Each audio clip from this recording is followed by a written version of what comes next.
बिस्मिल्लाहिर्रहमानिर्रहीम वबिही नस्तईन वअशहदु अल्ला इलाहा इल्लल्लाह वहदहु ला शरीक लह वअशहदु अन्न मुहम्मदन अब्दुहु व रसूलुहु अम्मा बाद।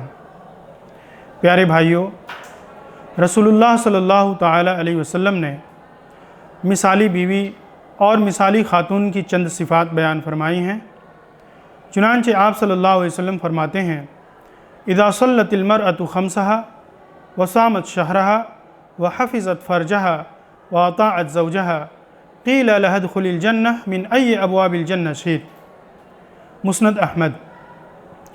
रसूल अकरम सल्लल्लाहु ताला अलैहि वसल्लम ने इस प्यारी हदीस के अंदर नेक खातून और मिसाली बीवी के बारे में बयान फरमाया है कि जब कोई खातून 5 वक्ता नमाज अदा करे, रमज़ानुल मुबारक के रोज़े रखे, अपनी शर्मगाह की हिफाजत करे और अपने शौहर की इताअत और फरमाबरदारी करे, तो बरोज़े क़यामत उससे कहा जाएगा कि तू जन्नत के जिस दरवाज़े से चाहे दाखिल हो जाए। ये अल्लाह रब्बुल आलमीन की तरफ से उसके लिए ख़ास नेमत होगी।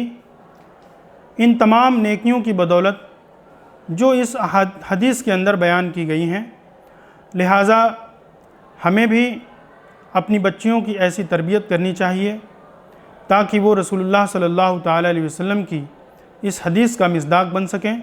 अल्लाह रब्बुल आलमीन हमें इन बातों की तौफ़ीक़ इनायत फ़रमाए। आमीन। तक़ब्बल या रब्बल आलमीन।